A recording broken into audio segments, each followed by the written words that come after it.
igihe kirageze kugira ngo dushake Imana ya nyayo, dushake Imana ifite imbaraga. Imana ya nyayo izabwira abantu bihane bave mu byaha. Ifite abahanuzi ba nyabo, kuki babacecekesha bagaceceka?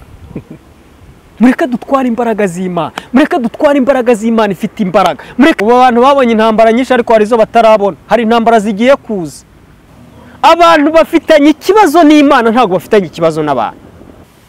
Abantu bakura amaso ku bandi berekeza amaso ku Mana. Imbaraga z'Imana ntago ziza ngo zifate umubyeyi zimwambura ubusa.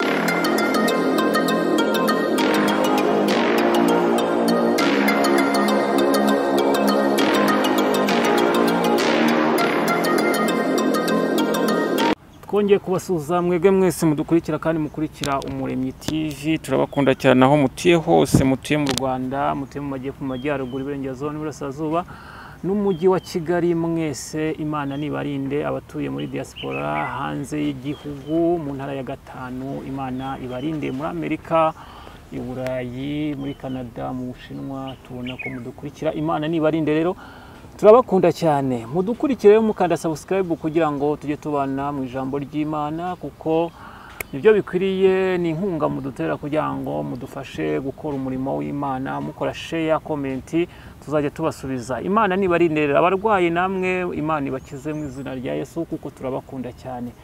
Muri uyu mwanya rero twongeye kugirwa umugisha w'Imana, umukozi w'Imana nashatse kugira ngo ababwirize. Nari naramubuza, ariko uyu munsi Imana wasanga ariyo munsi Imana yashatse kugira ngo duhure. Naramushatse rwose kugira ngo mubazanire ku Muremyi TV, ariko uyu munsi ndamubonye. Ndumva hafi ari nka saa ngahe, saa 9:11. uyu munsi nibwo twongeye guhura kuwa gatanu. Reka tumusabe rero adusuhuze, tumwakira ku Muremyi TV, asuhuze n'abakunzi bacu. Amahoro y'Imana nabane namwe. Mumeze mute? Turaho, turashima Imana. Nari naragushatse ariko narakuvuze nk'umukozi w'Imana, kuko nzi ko ufite amavuta. Ntago wari warambuze, gusa no kumbona nanone ntago ari ibintu byoroshye, ariko ndaboneka. Nukuri kankubwire, nari mfite icyifuzo cyo kugira ngo mbone hajya amazina. Nitwa Muhire Didier. Muhire Didier, kugira ngo mubone kuri channel yanjye. Nukuri kankubwire, numvaga mbifitiye amatsiko, ariko nari narakubuze. Ariko uyu munsi twongeye guhura kuri uyu munsi. Ubwo twavuga ngo Imana niyo yabishatse, niyo saha y'Imana. Imana yabyemeye kandi Imana ishimwe. Wende reka muhe karibu usuhuza abakunzi bacu banadukurikira. Abakunzi b'Umuremyi TV turabashuhuje, kandi ni ukuri Imana ibagirire neza, Imana ibaha umugisha. By'umwihariko abakunzi b'ijambo ry'Imana, buriya abantu bakunda ijambo ry'Imana, ni ukuri Imana ijya ibaha umugisha, kuko ijambo niryo ryatubatuye, niko Bibiliya imbwira, kandi ijambo niryo ryabayeho mbere y'ibintu byose. Rero umuntu ukunda ijambo ry'Imana, umuntu ukunda abantu b'Imana, umuntu ushyigikira umurimo w'Imana, Imana ibaha umugisha. Kandi nawe Muremyi TV, nawe Imana ikugirire neza. Yego. Imana rero ni guha umugisha. Urakoze cyane, mwamwumvishije n'umukozi w'Imana, ni n'umunyamasengesho. Wowe se ko abenshi cyane bitwa ba evangeliste, ko ntigeze numva ngo ndi profete, ndi bishop, ndi evangeliste, wowe bimeze bite? Oya, ibyo bintu ntago mbikunda. Ibyo bintu ntabyo mbikunda rwose. Ngewe nkunda kwitwa izina ryanjye nitwa. Ubundi ibyo nkora mu murimo w'Imana bikoreshwa n'Imana, sibyo byikoreshwa. Cyane cyane yuko ibi bintu byo kwitwa runaka evangeliste iki, ntago ari byo bigaragaza ko umuntu ari umukozi w'Imana. Ahubwo ikigaragaza ko umuntu ari umukozi w'Imana ni imbuto yera.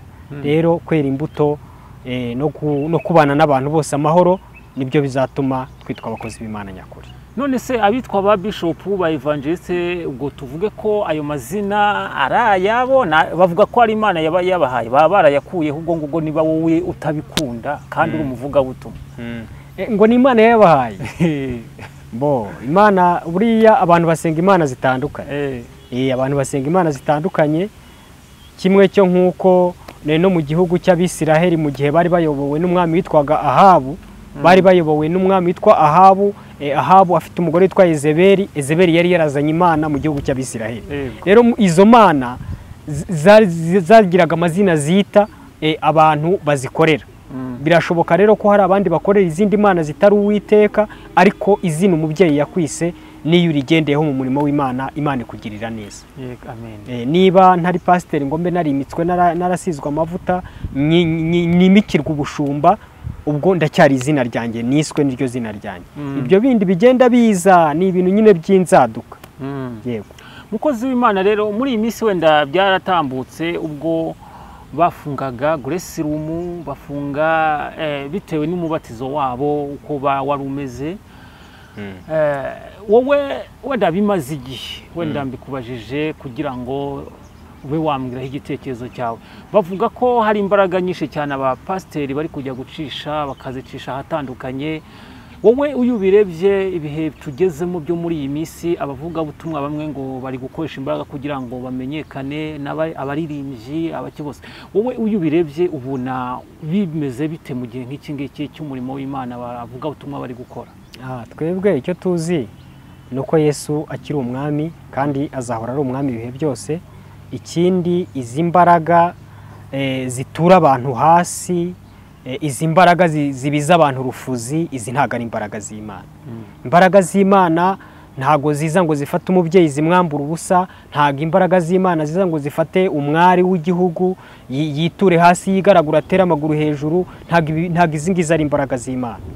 Imbaraga z'Imana zikora mu mutuzo, kandi imbaraga z'Imana zikorana n'abantu kandi zigakora neza. Rero izi ngizi ibi nyine ni ibimenyetso bigaragaza ibihe turimo n'ibihe dusohoyemo.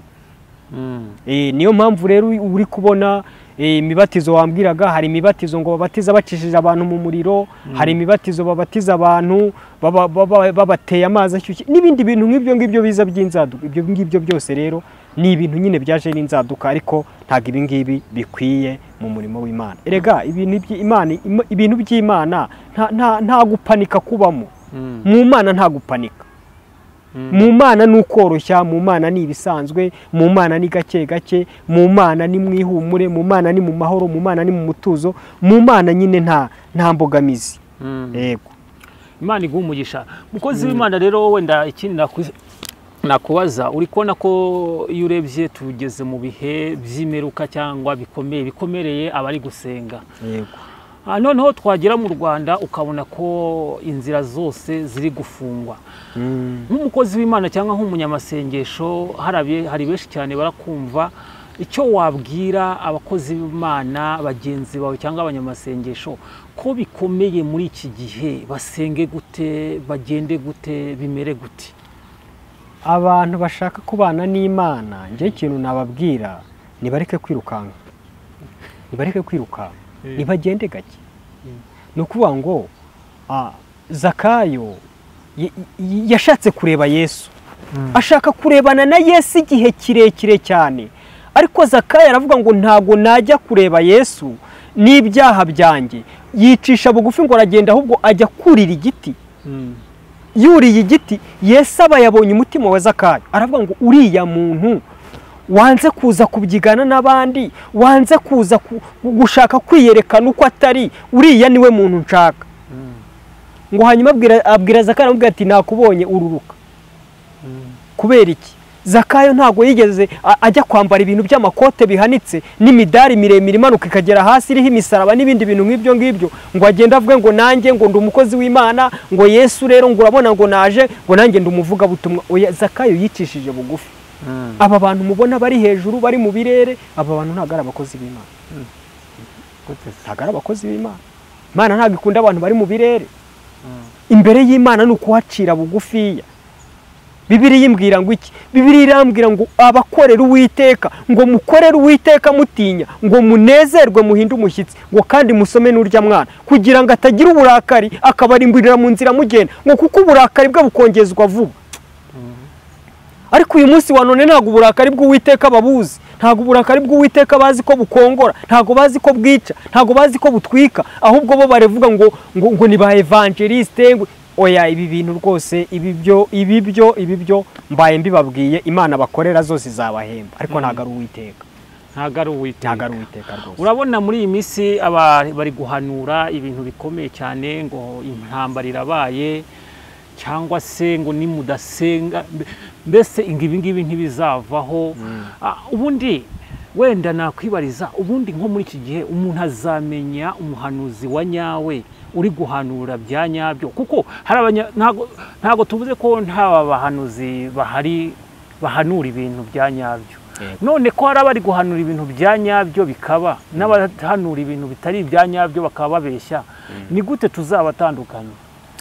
Uretse ko uyu munsi wa none ibintu byo guhanura abantu bavuga ngo ni Imana ivuze bimeze nk'ibigezweho, ariko ubundi abahanuzi bo na kera babayeho.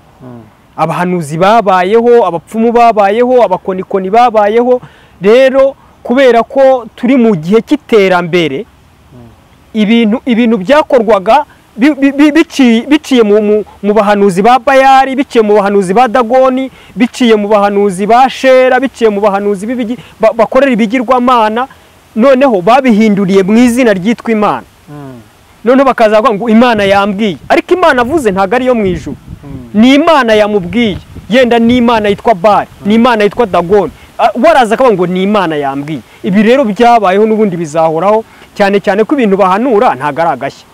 Bibiliya ivuga ngo iki? Bibiliya yavuze ngo mu bihe by'imperuka hazaza ibihe birushya, ngo ndetse ngo ibimenyetso byabyo no gutumbatumba kwabyo bizagaragarira mu bizaba bigezweho icyo gihe. Ishyanga rizatera irindi shyanga, hazabaho ibihe by'ibishyitsi, hazabaho ibihe by'imirabyo n'inkuba, mbese hazabaho impuha z'intambara n'intambara. Ibyo bari guhanura nta gashya karimo.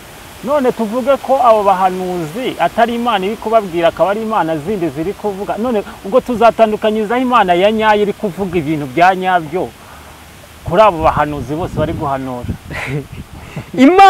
Imana yo mu ijuru, Imana ya nyayo ibwira abantu ngo nimwihane muve mu byaha. Ubundi ubwo nibwo buhanuzi. Nimwihane muve mu byaha, nimwihane mukizwe. Naho intambara irabaye nta gihe itazaba, igihe abantu bariho hazabaho intambara, hazaho no gututumba kw'intambara. None Imana ya nyayo ntago izavuga intambara, ntago izavugira umuntu ngo ahanura intambara. Imana ya nyayo izabwira abantu bihane bave mu byaha. Intambara, ubundi intambara ni ibintu biba mu mitima y'abantu, sibyo? Intambara iramutse ibaye wihannye ugapfa urajya mu ijuru. Cyane cyane ko n'ubundi ibintu turi kurwana nabyo ni ubuzima bwo guhumeka kuka k'uyu munsi, ariko ubundi mu by'ukuri tuzi neza ko iwacu he ari mu ijuru, kandi nta muntu uzajya mu ijuru ahumeka. Abantu bazajya mu ijuru barapfuye, ahubwo abantu baharanire kwezwa no kubana n'abandi amahoro. Ubundi hasigaye nibanapfa bazagende neza. Abantu bere gutinya intambara, bere gutinya intambara, ntibatinya Imana, batinya icyaha. Kuki abantu batinya gupfa? Ni ukubera iki? Bavuga intambara abakadagadwa ugasanga mbese batinye, ni ukubera iki? Ni ukubera ko bafite ibyaha. Icyaha cyonyine nicyo gituma umuntu agira ubwoba. Iyo umuntu adafite icyaha, Bibiliya iratubwira ngo arebe iby'isi nk'ibibambwe. None iyo umuntu afite ibyaha areba iby'isi nk'ibintu by'umutungo we kamere bye bwite, noneho yatekereza gupfa akumva nabisiga azaba ahombye. Cyane cyane ko umuntu ufite ibyaha aba afite ubugome, aba afite ubusambo, aba afite umururumba, aba afite indambi, aba yumva nabisiga azabisigira abandi bakabirya. Ariko Bibiliya iratubwira ngo intumwa zabanaga amahoro, ngo mu kubana kwazo ngo nta muntu n'umwe muri zo wakenaga, nta muntu n'umwe muri zo wasonzaga. Bivuze iki? Uwabaga afite ibihumbi 100 yabizanaga muri bagenzi be bakabisangira bakabana amahoro. Ariko uyu munsi wa none kubera ko abantu batinya gupfa, aravuga ngo ibihumbi 100 nzabirya ngenyine. Niyo mpamvu iyo bavuze urupfu bavuga ngo nzabisigira nde, nzabahone. Nta kindi kiri kubatera, ni imirurumba y'ibyo bafite. Yego, urakoze cyane mukozi w'Imana, utwinjijemo neza. Imana niguha umugisha. Reka dusengere noneho tugiye mu kindi cyiciro cyo kumva ijambo ry'Imana. N'ukuri urakoze. Imana ifite imbaraga n'ubutware n'ubushobozi, Imana ifite icyubahiro no gukomera. Yego, tugiye kumva ijambo ryawe, uzubane natwe, uzutugirire neza, ubwami bwawe butuganze, kandi umuntu wese uzumvira ijambo azafashwe n'ubuntu bwawe. Utubabarire ibyaha n'ibicumuro, kandi Mwami Imana, Mwami Nyiringabo, ndimo ndasenga sengera n'igihugu, ubabarire u Rwanda n'abanyarwanda ibicumuro byabo n'ibyaha byabo, kugira ngo gusenga kw'abanyarwanda kugeraho kumeze nk'umubavu guhumurira neza. Wirengagize ibyaha abanyarwanda bakora n'ibyo bakoze, wirengagize n'ibicumuro. Aka kanya ndasenze kugira ngo utugirire neza, ubane natwe ni mu izina rya Yesu. Amen. Ni karibu. Sinzi ko imvura iri butwemerere, ndabona no muri Bibiliya imvura turayisengerera hagarara mu izina rya Yesu. Iri mu kugwamo, tugiye gusoma ijambo ry'Imana riboneka hano mu Bacamanza, ni igice cyaho cya 6 ku murongo wa 31. Hari ijambo rivuze ngo Yowasi asubiza abamuhagaze abamuhagurukiye bose ati, murashaka kuburanira Bali cyangwa murashaka kumukiza? Ati, ushaka kumuburanira bamwice hakiri kare, naba ari Imana yiburanire, kuko basandaje igicaniro cyayo. Amen. Amen. Imvura irimo iragwa, reka tugire mu magambo makeya tuganire kuri aya magambo. Iri ni ijambo dusomye mu gitabo cy'Abacamanza, ni ijambo ryiza cyane rituruka ku mugabo bita Gideyoni. Uyu Gideyoni Bibiliya itubwira ko ari umwe mu bagabo b'abacamanza, cyangwa se ari umwe mu bagabo bayoboye Abisiraheli mu gihe bari baramaze kugera mu gihugu cy'amasezerano. Ngo hanyuma ntago bari bakiyoborwa na ba Mose, ntibari bakiyoborwa na ba Yosuwa, ahubwo ahangaha bari bayobowe n'umugabo witwa Gideyoni. Amen. Gideyoni yarwanaga intambara ikomeye, kuko Gideyoni bamaze kugera muri iki gihugu batewe n'izindi ngabo, cyangwa se baterwa n'ababisha babakikije, ngo hanyuma baza kubatera babanyaga ibyo bari bafite. Ahangaha bari mu gihe cyo guhinga, ngo bahinga ingano, hanyuma abantu bitwa Abamidiyani bakaza bagasarura ingano zabo, ngo bacunga ingano zeze bakaza bazisarura bakajya kuzihunika, Abisiraheli bakicwa n'inzara. Noneho ngo biza kugera ku rwego rwaho Abisiraheli babona kurya bisigaye bibagora, ngo kuko Abamidiyani bararekaga bagahinga ingano, bamara kuzihinga bakazibagarira, bamara kuzibagarira zageze igihe cyo gutangira gusarura zimaze kumera nkaho zigiye kwera, Abamidiyani bakamanura ingabo zabo bakaza bakarinda za ngano z'Abisiraheli bakababuza kuzisarura. Hanyuma Gideyoni ava mu bantu inzovu irenze imwe, ava mu bantu ibihumbi byinshi, ngo aravuga ngo ngewe nzemera mpagurukire umuryango w'ab'inzu y'iwacu, cyangwa umuryango w'Abisiraheli, hanyuma akazajya agenda akamera nk'ugiye gushimutiza ingano, akazisoroma akazizana, hanyuma akazisekurira mu muvure, kuko hariho itegeko ry'Abamidiyani rivuga ngo nimuzajye mwumva hari umwisiraheli usekuye ingano mu isekuru, mujye mugenda mu mwambura izo ngano n'isekuru muyitware. Bivuze iki? Biravuze ngo bashakaga kubicisha inzara kugira ngo bajye mu butayu bw'inzara, hanyuma bazabone uko babarwanya cyangwa se babihorere, ariko nta kintu babashije kugira gute, nta kintu babashije kumara. Abana babo bagombaga kubicisha inzara, abagore babo, mbese igihugu cyose cy'Abisiraheli cyangwa se Abisiraheli nyirizina bagombaga kwicwa n'inzara, kubera ko bari barakikijwe n'ibibazo ndetse n'ibigeragezo bikomeye. Ngo Gideyoni ava muri bo ab'intwari. Nicyo twari turimo tuganira. Birasaba ko umuntu usenga yemera akava mu bandi, akemera akaza akaba intwari. Amen. Umuririmbyi aririmba ngo iki? Aravuga ngo uwaba atinyutse ibyago byose naza kurikira umwami Yesu. Aravuga ngo nta cyamurekesha iyo migambi ye yo guca mu nzira, nta cyamurekesha, nta cyatuma areka gukurikira umwami Yesu. Amen. Uwaba atinyutse ibyago byose naza kurikire umwami Yesu, nta cyamurekesha iyo migambi ye yo guca mu nzira ijya mu ijuru, nta cyamurekesha iyo migambi ye yo guca mu nzira ijya mu ijuru, ntago azacogozwa n'incamugongo, abazimubwira nibo bazagwa, abanzi be bose ntibamugarura mu nzira ahisemo ijya mu ijuru. Amen. Amen. Hanyuma ngo Gideyoni amera nk'uyu muririmbyi, aravuga ngo nubwo byagenda bite nta cyambuza gukurikira umwami Yesu. ngo aragenda afata ingano akazizana akazisekurira mu muvure.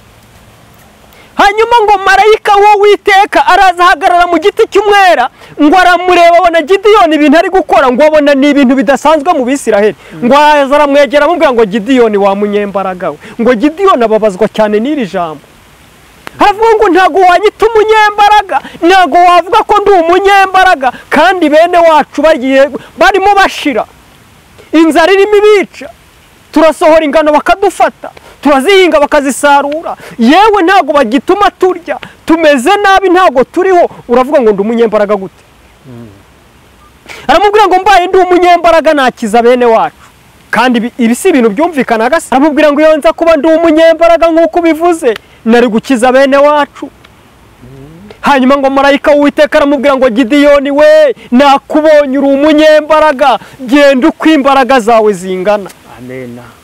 Bivuze iki? Biravuze ngo uyu munsi mu Rwanda rwacu twicayemo uyu munsi dukeneye umuntu nubwo yaba umwe akaba umunyembaraga, nubwo yaba umwe akarenga ibigeragezo by'ubuhanuzi, akarenga imbaraga abahanuzi bafite, akajya hejuru y'abandi bahanuzi agahanura abwirijwe n'Imana. Uwo niwe dukeneye. Muri Afurika dukeneye umuntu nubwo yaba ari umwe akajya hejuru y'imbaraga za Afurika, akajya hejuru y'imbaraga z'abakonikoni, akajya hejuru y'imbaraga z'abacwezi n'abaterekera, hanyuma nubwo yaba umwe akaba umuhanuzi uhanura abwirijwe n'Uwiteka. Uwo niwe dukeneye. Dukeneye umunyamasengesho nubwo yaba umwe mu bandi banyamasengesho, abavuga butumwa nubwo yaba umwe mu bandi bavuga butumwa. Uwo niwe igihugu cyacu gikeneye. Amen. Ngo hanyuma Gideyoni ageze mu rugo yiyumvamo imbaraga, marayika w'Imana akomeza kumugenderera, akomeza kumwumvisha ukuntu ari umunyembaraga, akomeza kumwumvisha ukuntu adasanzwe. Ngo hanyuma Gideyoni aravuga ati erega burya n'iwacu dukorera ibigirwamana. Erega burya n'iwacu hari ibigirwamana, erega burya n'iwacu baraterekera, erega burya n'iwacu barabandwa. Ese naba umunyembaraga nkakorera Imana gute kandi iwacu hari ibigirwamana? Ese none naramuka amagurutse ngiye gukorera Imana, abantu nibagira ngo ndimo ndakorera bya bigirwamana by'iwacu? Urumvira ijambo ukuntu rikomeye. Umva iki kintu Gideyoni yakoze, ati none nahaguruka ngiye gukorera Imana. Ese Abisiraheli nibazagira ngo ndimo ndakorera ibigirwamana byo kwa Yowasi? Yowasi yari umuntu uteye ubwoba.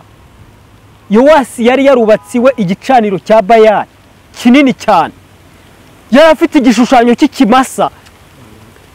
Abisiraheli bazaga kubyinira mu gitondo na nimugoroba.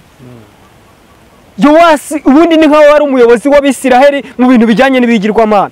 Rero kuba hari havutse mu muryango we hari havutse umunyembaraga ubwirijwe n'imbaraga z'Imana, byasabaga kubanza guhangana n'ibi bigirwamana byo kwa Yowasi. Ngo Gideyoni aravuga ati ibintu ntago bizashoboka.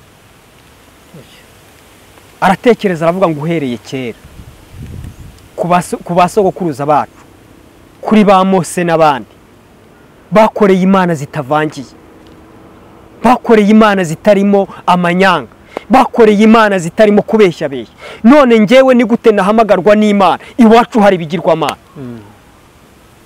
Ngo Gideyoni ajya mu bitekerezo aravuga ngo byanze bikunze reka Abisiraheli babanze baryame, reka iwacu Yowasi babanze baryame, reka abo tuva indimwe babanze baryame, ndaza gukora agashya nimugoroba. Haleluya. Imana ishimwe. Amen.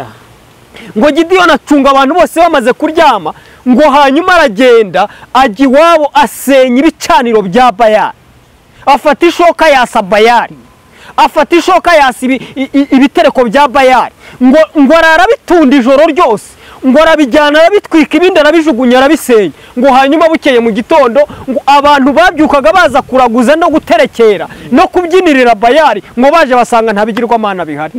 Ngo babwira Yowasi bati turapfuye turashize. Imana zacu zagiye he? Baramubwira ngo Imana zacu zagiye he? Baramubwira ngo yama bafata inkoni, bafata imiri, bafata ibiti, bafata amabuye, bafata amashoka, bafata amacumu, bafata imyambi, bafata imiheto. Baravuga ngo turica Gideyoni byanze bikunze. Yowasi yatinyaga Bayali. Iki kintu ndagira ngo tucyumvikaneho. Yowasi nubwo yari Yowasi yatinyaga Bayali. Yowasi yarazi ko Bayali nta muntu uyikoraho. Yowasi yarazi ko Bayali ari imana ifite imbaraga n'ubutware n'ubushobozi. Hanyuma Yowasi arasohoka arabaza ngo habaye iki ko muri guteza akavuye aha ngaha. Baramubwira ngo turashaka kwica Gideyoni yashenye Bayali. Niho twasomye. Arababaza ngo ni gute mwaza kurwanirira Bayali kandi Bayali ari imana ifite imbaraga. Niba Bayali yananiwe kwirwanirira, niba Bayali bayishenye rero, mwe murarwanirira Bayali nka nimureke Bayali yirwanirire turebe. Niba Bayali ari imana kuki bayisenyeye igitereko cyayo?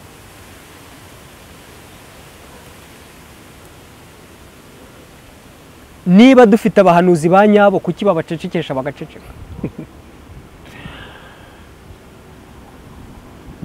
Niba dufite abanyamasengesho ba nyabo kuki bazimangatanywa mu gusenga bikemera? Ubundi Imana hari umuntu ugikingirana ngo byemere. Imana ntitwarwa mu gaseke.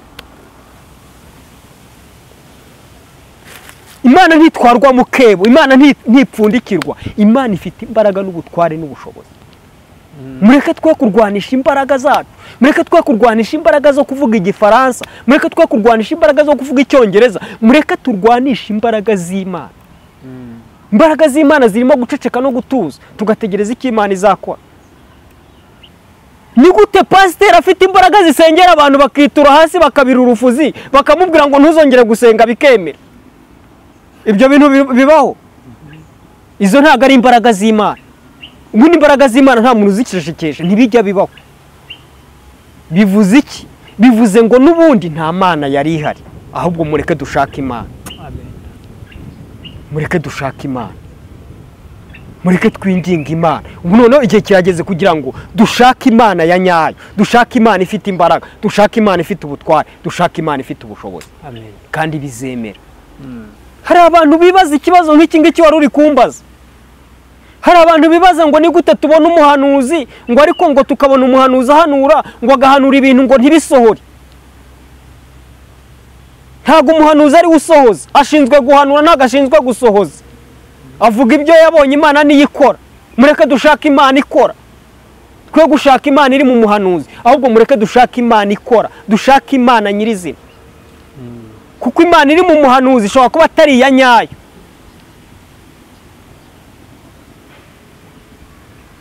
Bibiliya itubwira ngo Bibiliya avuga ngo Mose ageze mu gihugu cya Egiputa. Yageze mu gihugu cya Egiputa ngo hanyuma agenda yegera Farawo. Ageze imbere ya Farawo aramubwira ngo Farawo ngo Uwiteka arantumye, ngo Imana ya Isiraheli irantumye, ngo Imana ngo witwa ndiho ngo arambwiye ngo rekura ubwoko bwayo ngo bujye kumukorera mu butayu. Aramubwira ngo ikimenyetso ngo yaguhaye ni iki? Aramubwira ngo ikimenyetso yampaye reka nyikwereke. Ngo arambika inkoni hasi ngo hanyuma inkoni hinduka inzoka. Farawo aramubwira ati ibyo ngibyo nta gitangaza kirimo. Nta gitangaza ukoze. Niba ari ibyo ngo hamagara umwana wo mu gikara, aramubwira ati nzanira abakonikoni batanu aho ngaho. Ngo umwana azana, aramubwira ati abakonikoni ngo baza biruka, ngo barambika inkoni zabo hasi zose zihinduka inzoka. Ngo Mose aravuga ati ndatsinzwe noneho aho nabereye. Ariko kuko Mose yari afite Imana ikora, Farawo yari afite ikigirwamana, Mose akagira Imana ikora. Ngo hanyuma ya nkoni ya Mose ariyo ya nzoka ya Mose ngo iritugatuga ikegera akayoka kose kakamira, ngo imiragura za nkoni zaba abakonikoni. Ngo hanyuma Mose yegura inkoni yari igendera. Aravuga ati Farawo uzongera guhindura inkoni inzoka aruko ntakiri muri iki gihugu, kubera ko imbaraga z'abakonikoni bo muri Egiputa yarazitwaye.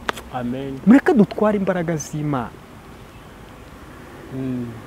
Mureke dutware imbaraga z'Imana. Mureke dutware imbaraga z'Imana ifite imbaraga. Mureke dutware imbaraga z'Imana ifite ubutware. Mureke dutware imbaraga z'Imana ifite ububasha. Imana ifite ubushobozi. Imana ivuga bikaba, yategeka bigakomera. Umukozi w'umuhanga rudatetereza abayisunga intwari mu ntambara, nta kintu tuzayiburana tuyifite. Imana ishimwe. Amen. Ngo Farawo aravuga ati ibi bintu bibaye ni ibiki? Mbese nk'ibi bintu bigenze bite? Ko narinzi ko afite imbaraga, ko narinzi ko afite abakonikoni. Ngo hanyuma Mose amugaruka imbere aramubwira ati Farawo urarekura ubwoko bw'Imana bujye gutambira Imana mu butayu? Aramubwira ngo ntago ndi bubarekure, ngo igihugu cyose agiterereza ibikeri. Wari wabona intambara y'ibikeri? ubu abantu babonye intambara nyinshi ariko hari izo batarabona. Hari intambara zigiye kuza, hari intambara zigiye kuza zitari za zindi umuntu areba ikintu akareba muri zoom akarasa, zitari za zindi ziraswa. Intambara zigiye kuza ntago abantu bazazi, ntago abasirikare Imana izohereza, nta muntu uzamurasa uyu musirikare, kuko ni umusirikare udasanzwe, ni umusirikare utaraswa n'amasasu, ahubwo ni umusirikare uraswa n'amasengesho. Uyu nguyu nta muntu uzamushobora. Abantu barimo baritoza intambara zirwana na bagenzi babo, ariko ntago intambara Imana iteza ari intambara zirwanwa n'abantu. Urugamba ndimo kurwana rurakomeye, iyo ruza kuba urugamba rwo ku mubiri nari guhamagara abakomeye. Iyo ruza kuba urugamba rwo ku mubiri nari guhamagara abamadini. Iyo ruza kuba urugamba rwo ku mubiri nari guhamagara ab'inshuti zanjye, nabo bakamfasha. Urumva ariko nagira ngo mbabwire ngo urugamba abantu bari mu kurwana uyu munsi wa none, ndamutse ngize ikibazo nkagirana ikibazo nawe, wowe najya kukurega mu buyobozi, ubuyobozi bukaza bukadukiranura. Ariko ningirana ikibazo n'Imana, reka nkubwire, Imana nzayirega, Imana nzayiburanya. Abantu bafitanye ikibazo n'Imana ntabwo bafitanye ikibazo n'abantu. Nimubanze mukemura ibibazo mufitanye n'Imana, ubundi mubwire Imana ibarengere. Imana izabarengera kandi Imana izabagirira neza. Imana izabambika imbaraga, Imana izabatabara, Imana izabarwanirira, Imana izabakiza. Nimwemera mukumvira, Bibiliya irambwira ngo muzarya ibyiza byo mu gihugu. Ariko nimwanga kumvira mukagoma, hazaza inkonda. Yego, murakoze cyane. Imana iguha umugisha cyane kandi Imana ikongera imbaraga. Ariko ntago nakubaza ibibazo byinshi cyane, kuko abumvise cyangwa abazabyumva ndumva bazasobanukirwa.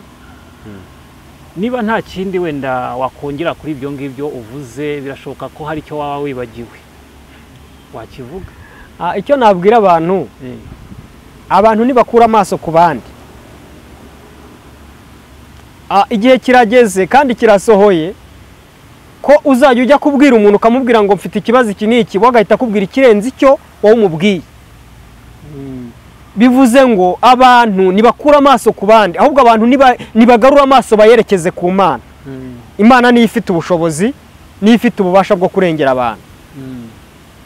Bibiliya iravuga ngo igihe kizagera, cyangwa se igihe cyarageze, cyangwa igihe tukirimo, ngo n'intwari igitaka ariko itaka inyenyeriwe. Ubwo bishatse kuvuga iki? Bishatse kuvuga ngo uw'intwari mu bandi, wari uzi ko ari intwari, wari uzwi ko akomeye cyane kuruta abandi bantu bose, uzajya ujya kumureba kubwire ngo ndimo ndarira, wowe ukaza ukaririmba. Ubwo bishatse kuvuga ko abantu bagomba guca mu nzira yo gusenga. Abantu baca mu nzira yo gusenga. Hari akantu ujya nkunda kuvuga, aka kantu nkunda kukavuga cyane iyo bigeze ahangaha. Ni akantu k'umwami w'Abisiraheli igihe Abasiriya bari bamuteye. Baramuteye baramugota, bamaze kumugota ngo twebwe ntago tuzamukubita urushyi, ntituzamukubita inkoni, ahubwo twebwe tuzagota umurwa we tumwicisha inzara. Ntago tuzatuma yinjira cyangwa ngo asohoke, tuzamukingirana amere nk'umuntu uri muri gereza. Ngo hanyuma abantu bo muri icyo gihugu barasonza kugeza ubwo umugore yabwiye umugenzi we ati zana umwana wawe tumurye. Bamaze kumurya, wa wundi agira ubwenge ahisha umwana we. Bajya imbere y'umwami gutaka, babwira umwami ngo turengere. Umwami aravuga ati mbarengeze iki? Uhise uwo muntu wari ukomeye mu gihugu arababwira ngo mbarengeze iki? Arababwira ngo ese ku mbuga yanjye hari amasaka mubona yanditseho? Wose umwami, hari ibishyimbo muri kubona byanditse ku mbuga yanjye? Hari imyumbati y'imivunde mfite ngo mbahe mwotse? Arababwira ngo Uwiteka natabarengera murarengerwa nande? Abantu bakura amaso ku bandi, berekeza amaso ku Mana, ni ifite imbaraga zonyine zo kugira icyo ikora kandi ikagikomeza. Imana ibaha umugisha. Urakoze cyane mukozi w'Imana. Imana niguha umugisha. Yego. Utubwiye ubutumwa bwiza cyane. namwe mudukurikire rero tubashimire kandi tubasabire umugisha mwinshi cyane, mukande subscribe kuri iyo channel Umuremyi TV kugira ngo tujye tubana. Turatekereza ko mukozi w'Imana wenda tukunda abagaruka buriya tubakeneye mwaza tugarukira kuko mufite ibyishe cyane Imana yabahaye kandi mukwiye kubwira abantu b'Imana. nta kibazo. Reka rero noneho tugusabe niba bishoboka ku buryo waduha nimero zanyu abagukeneye, benshi cyane baba bakeneye abanyamasengesho cyangwa abasenga bafite imbaraga cyangwa bavugishwa n'Imana cyangwa bahawe iyo mpano yo gusengera abandi. Sinzi waduha nimero zanyu kugira ngo bazagukenere bazakunda. Telefone ni 0788 20 85 18. Urakoze cyane, dusengera Imana noneho dusoza. Mana ifite imbaraga n'ubutware n'ubushobozi, twebwe tuvuze ibyawe, herekeza ubutumwa dutambukije, uherekeza ijambo ryawe, kandi abazumvira ijambo bagashaka kwihana no gukizwa, ubayobore inzira yawe nziza yo gukiranuka, ubwami bwawe buganze. Bana natwe kandi uteze imbere iyi shene y'irivuga butumwa kugira ngo umurimo wawe ukomeze kwaguka. Urakoze mu izina rya Yesu. Amen. Murakoze cyane namwe mwamwaye mudukurikiye, mwumve iri jambo kandi numara kuryumva uze gusenga Imana nawe irakugirira neza. Imana rero nibaha umugisha, mugire ibihe byiza kandi muhahe muronke. Ciao ciao. Amen.